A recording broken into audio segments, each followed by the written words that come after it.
महाराष्ट्र विधानसभा चुनाव की अपडेट्स देखिए प्रवासी संदेश पर। जो सोशल मीडिया के ऊपर वो हस्ताक्षर को लेकर के बोगस सारी चीजें जो चल रही है, उस पे हमने 8 लोगों पे एफआईआर दाखिल किया है और अगले 20 लोगों पे आरओ के पास कंप्लेन की गई है। उन 20 लोगों पे भी एफआईआर दाखिल की जाएगी और जो लोग उसके अंदर मिलते जाएंगे और इस तरह का सोशल मीडिया का दुरुपयोग करेंगे और इस शहर में पोलराइजेशन करने की कोशिश करेंगे, उन पे मुजफ्फर हुसैन ये कानूनी कार्रवाई करता जाएगा। और ये भी उन लोगों को कहना चाहता हूं, अगर उनको लगता होगा कि एफआईआर हो गई, काम खत्म हो गया, बेटा तू तो 10 साल के लिए गयो, तो पिक्चर का डायलॉग मालूम है ना, ठाकुर तो गयो। और वो जाने के बाद भी मेरा काम ऐसा है, मैं एक बार पीछे लग गया ना तो छोड़ता नहीं। मैं इलेक्शन के बाद भी जिन पे भी एफआईआर दाखिल कर रहा हूं, उस लेटर की तहकीकात पूरी करूंगा कि राष्ट्रपति भवन में लेटर गया क्या, वहां पे उसमें से एंडोर्समेंट लिया क्या, वो लेटर की कॉपी पुलिस को बोलूंगा ढूंढ के लाओ, वो सिंबल गवर्नमेंट का, पार्लियामेंट का, असेंबली का, सच का, झूठ का, वो सारी तहकीकात कराऊंगा और उसके ऊपर 100 करोड़ से ज्यादा का डिफेमेशन ये सारे लोगों पे करूंगा। ये जो इलेक्शन लड़ रहे हैं ना, इनके ऊपर करके बैठा हूं, इनके ऊपर करके बैठा हूं। मैटर कोर्ट में है, इसलिए आगे नहीं बोलता हूं। मेरे से लड़ना है, कायदे से लड़ो, तरीके से लड़ो, इलेक्शन बोल के लड़ो, ये फिजूल की बातें छोड़ दो, बहुत महंगा पड़ेगा। प्रचार सभेत उपस्थित शिवसेनेचे नेते, खासदार, आमचे मित्र अनिल देसाई साहेब, काँग्रेस लेजिस्लेटिव्ह पार्टीचे नेते, आमचे मोठे बंधू आदरणीय बाळासाहेब थोरातजी, माझे मित्र कर्नाटका सिंधुदुर्ग कॉन्स्टिट्युएन्सीचे senior most MLA Hampanagouda Badarli Saheb, मंचावर उपस्थित शिवसेनेचे मीरा भाईदरचे शाखा शहर प्रमुख, आमचे मोठे बंधू प्रभाकरभाई म्हात्रे, नीलम धवनताई, सो रोशनी कोरे गायकवाड जी, कम्युनिस्ट पक्षाचे पुलक चक्रवर्ती, राष्ट्रवादी काँग्रेसचे अध्यक्ष विक्रम तारे पाटील, आपचे अध्यक्ष, समाजवादीचे अध्यक्ष, अन्य सर्व घटक दल, त्यांचे सर्व पदाधिकारी, सन्माननीय व्यासपीठ, उपस्थित बंधू भगिनींनो, पत्रकार मित्रांनो, आज आपण ही महाविकास आघाडीची जाहीर सभा अत्यंत कमी वेळामध्ये आपण या ठिकाणी ठरवली। जसं आपल्याला पक्षाकडनं निर्देश आला महाविकास आघाडीकडनं, तसं आपण हे ताबडतोब ही सभेचं आयोजन केलं आणि आपल्या विनंतीला मान देऊन या ठिकाणी बाळासाहेब थोरात आणि अनिल देसाई साहेब या ठिकाणी उपस्थित राहिले आणि आपल्याला ते संबोधित करतील। जोरदार ताल्याने त्यांचं आपण स्वागत करावं। साहेब, या शहरामध्ये 1.5 मतदारसंघ येतो, 145 आणि 146। 146 ओला माजिवडे, जिथे शिवसेनेचे आपले नरेश मनेरा साहेब आहेत आणि 145 मध्ये काँग्रेसच्या वतीने मी मुजफ्फर हुसैन म्हणून या ठिकाणी निवडणूक लढतो। या शहराची लोकसंख्या साधारण 12 ते 15 लाखच्या आसपास पोहोचलेली आहे। दोन्ही मतदारसंघ मिळून साधारणतः 750च्या सुमारास 760 पेक्षा जास्त बूथ आहे आणि म्हणून सेनेला काम करत असताना त्यांना 750 बूथावर काम करावं लागतो आणि काँग्रेसला काम करत असताना 750 बूथवर काम करावं लागतो. अन्य महाराष्ट्रामध्ये फक्त 350 बूथ मध्ये काम संपून जातो. पण आम्हाला 2 मतदारसंघावरती काम करायला लागतो आणि 1.5 मतदारसंघाचा हक्क आम्हाला भेटतो. ही वाढती लोकसंख्या या शहराची, हे जे मुंबई सबबला लागून ही जी झपाट्याने जी वाढ झाली त्याचे हे परिणाम आहेत. आणि म्हणून मागील 10 वर्षामध्ये या शहरामध्ये ज्यांना लोकांनी निवडून दिलं, भाजपच्या आमदाराला 10 साल, कितने साल, कितने साल, कितने साल, लोग प्रश्न विचारतात, जवाब दो, कि शहर को पानी क्यों नहीं है, लोग विचारते हैं मेट्रो क्यों नहीं है, स्कूल क्यों नहीं है, एजुकेशन इंस्टीट्यूट क्यों नहीं है, भ्रष्टाचार क्यों है.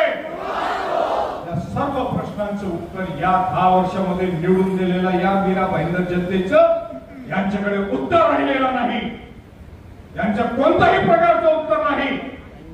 दर आठवड्यामध्ये मुख्यमंत्री आणि उपमुख्यमंत्र्यांनी, केंद्राचे मंत्र्यांनी, राज्याचे प्रत्येक मंत्री इकडे केशवसृष्टीला येतात, तिथे उद्घाटन करतात, भूमिपूजन करतात. साहेब, आम्ही थोरात साहेब, आपण सत्तेत असताना आम्ही या शहरासाठी जे 200 MLD पाणी आणलं, त्यानंतर या शहरामध्ये 10 वर्षामध्ये 1 लिटर पाणी सुद्धा आला नाही.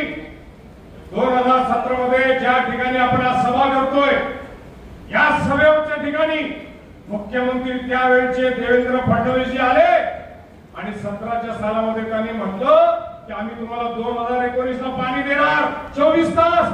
आला का पाणी? मेट्रो देणार, आली का मेट्रो? आम्ही टोल टॅक्स हटवणार. अहो, तुम्ही 700-800 कोटी रुपये जनतेचे पैसे त्या MEP ला दिलं, कारण ती कंपनी बँकरप्ट झाली होती. आणि आता तुम्ही छाती ठोकून घेताय की तुम्ही मेट्रो टोल टॅक्स हटवला, मग ट्रॅफिक का हटला नाही? मीरा रोड पासून लोकल सुरू नाही झाली, भाईंदर पासून लोकल सुरू नाही झाली. 10 वर्ष केंद्रामध्ये तुमची सरकार आहे. आज स्टेशनवरती फिरत असताना भाजपचा आमदार म्हणतो, उमेदवार म्हणतो की आम्ही लांब प्रवासाची ट्रेन, राजस्थान, गुजरात आणि बिहार, उत्तर प्रदेशला जाणारी ट्रेन भाईंदरला थांबू. 10 वर्ष काय झोपा काढत होते का तुम्ही? 10 वर्ष काय झोपा काढत होते का तुम्ही? नुसता भ्रष्टाचार, नुसता भ्रष्टाचार. 25% ना 23% TDR, स्मशानभूमीची TDR सोडली नाही. अनिल साहेब, देसाई साहेब, या शहरात माजी आमदारांनी 17 क्रिमिनल केसेस आहे, 17, आणि सिव्हिल केसेसचा क्लॉज एफिडेव्हिट मध्ये नाही. ते असतं तर पानं कमी पडली असती, एवढी सिव्हिल केसेस आहे. मला सांगतोय की मी हस्ताक्षर केला, हे लाव रे ते फोटो, लाव रे ते फोटो. हे बघा, 1990, हे इथे पण लाव. 1990 पासूनचा गव्हर्नमेंट ऑफ इंडियाचा मुझफ्फर हुसेनचा पासपोर्ट, 90 सालापासून. यांच्याकडे तर 90 साला पासपोर्ट पण नसेल, रेल्वे तिकीट भेटतील कदाचित. 90 सालाचा पासपोर्ट आहे, त्याच्यावर माझे हस्ताक्षर बघा. 90चा आहे, 2000चा आहे, 96चा आहे, 2005चा आहे, 2011चा आहे, 2024चा आहे.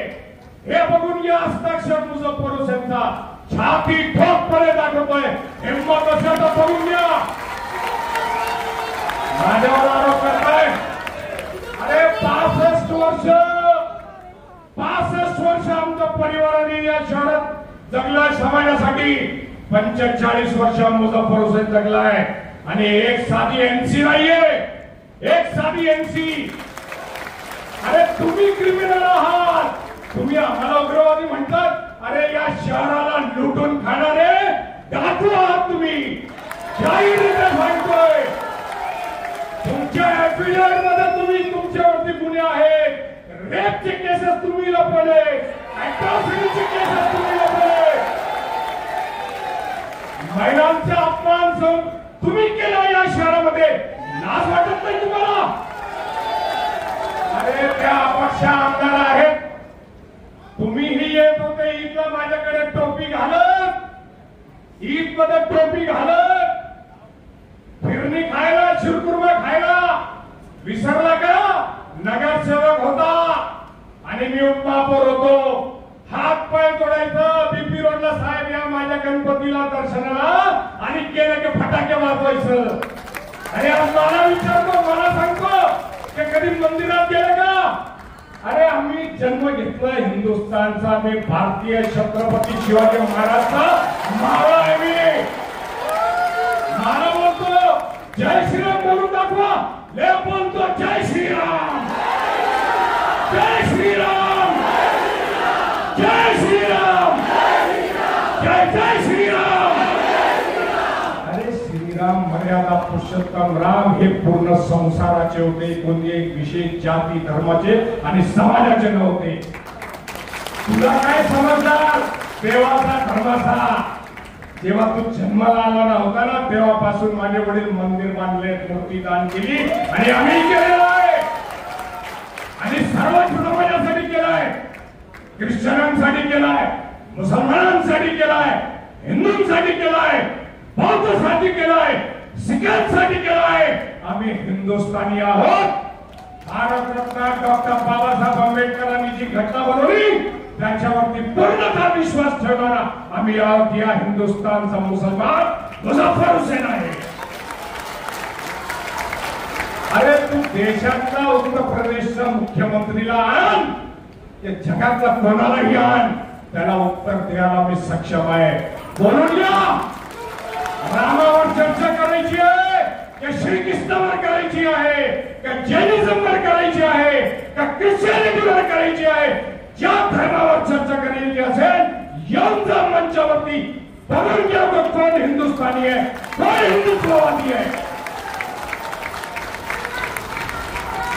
अरे निवडणूक निवडणूक ताकद असेल तर जनतेने जे प्रश्न विचारला ना जवाब दो. आज स्टेशन वरती किती गमतीदार होर्डिंग लागली बघितलं का तुम्ही लोकांनी? मी असा हात करून विचारतोय, जवाब दो, माझी होर्डिंग आहे. आणि हे दोघे हात करून उभे आहेत, जवाब नाही आहे माझ्या पास.